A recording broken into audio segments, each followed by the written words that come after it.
Of course, you can also combine dimensions and find out things that might have an impact on people's lives. For example, somebody else looked at that same data set, worked out you could look at photos taken of celebrities in a specific time and place and line it up with taxi records. Somebody left their microwave on. Lined up taxi records and work out what they paid and where they went. And they claim to be able to tell whether they tipped or not.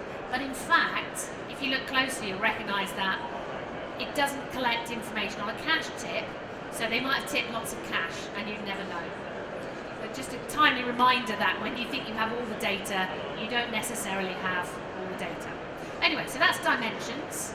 The next letter is automatic, because like the New York City taxi data, most of the things we do these days involve somebody collecting data just by default, just to make the thing happen, and therefore loads of data is automatically collected and often automatically processed, and that means that it's then available for other uses. For example, I don't know, do any of you use the app Strava? Yes, see, it's where you spot the really sporty people. Is it cycling or running? Running, yeah. So for the rest of us plebs, it's basically if you go running or cycling or possibly some other sports, you put it on your phone or your watch or something, anything that moves around that can tell your location, and it will turn your activity into a map, into, I don't know if you can see this, there's an elevation graph. So this is a rather terrifying charity cycle ride, and you can see where they went up and down mountains and how many calories they were estimated to burn. It's like 7,500 calories. So once you know this, you can use this for all sorts of things. A lot of people use it to be very competitive. No. But some people do. Or you can do like Murphy Mack in San Francisco did. He went out for a cycle ride around San Francisco. It's also very hilly. And when he came back, Strava uploaded his route to the map, and it looked like this. Marry me, Emily. Isn't that sweet? And even sweeter, if you look at his Strava page, the first comment on it is from Emily McClanahan, and she says, "Yes, I love you." And he replies, "Yay, XOXO," which the young people tell me means hugs and kisses. Is that right? Yeah. Of course, much later I thought, I hope that is the right Emily, because it's kind of awkward otherwise, but I'm sure it is. They do say you're meant to go to a lot of effort when you propose, and Murphy has set the bar quite high there. You have to expend at least 749 calories. I mean, you slightly go, come on Murphy, could you have just like gone around the block once and notched it up to the full 750, but just the same, quite impressive. Obviously, you can use automatic data gathering for more serious purposes. Does anyone here remember flying in aeroplanes? No? Yes, it was nice, wasn't it? I remember that. If you ever fly with a Rolls-Royce engine, the engine is collecting lots of data all the time, not just the stuff that the pilot is using, like temperature and pressure and airspeed, but also things like they have a little magnetic detector that detects metal fragments in the oil. So if something is wearing in a way that it shouldn't, more metal fragments are going to come through and it'll pick that up. It's got vibration pattern detectors, so you can get a little real-time feed out of how the engine is vibrating. And what this means is this all goes back to Rolls-Royce's data centre, and they can compare it with all their other engines in the past. So I think of it a bit like Amazon recommendations for aircraft engines. It's like, aircraft that previously showed this vibration pattern went on to catastrophically fail mid-air after 10,000 hours. But the good news is that, of course, because they're getting the data as it comes, almost in real time, they can predict this much further ahead. So before the 10,000 hours elapses and the engine fails, they can organise an engineer with the right spare parts to go to a place where the aircraft has a layover and get everything fixed before it becomes a problem. Bringing me on to the T of data, which of course is for time. Because the stuff is automatically collected, and it's collected often in near real time, you can get time series. So you can see how data varies with time, and you can project those patterns forward in time and use them to make predictions. This is another New York City taxi database thing. And in fact, this was a tweet, and it's because of this tweet that the database is public access, because a researcher called Chris Huang saw this tweet in New York and thought, well, they're a public office, so I should have access to this data. So he sent a Freedom of Information request and said, I want all your data, all of it. And they said that would be ridiculous. You'd have to come into the office with a massive unused hard drive. So obviously he went into the office with a massive unused hard drive, and he took away all their data, and he cleaned it up and anonymized it and made it available. And that's why people are doing all these very pretty things with it. But you can see there's a very kind of clear and detailed pattern through the week that varies slightly at weekends. So you can see how useful this is, this ability to collect data over time and project it forward. You can, of course, also combine it with other dimensions. So again, this is purely decorative as far as I'm concerned. Combine the time with the map of Manhattan. You can see it almost beating like a heart. So there's lots of fun things you can do with data. Or you could do evil things, like patterned wristband that tracks your employees' movements in real time.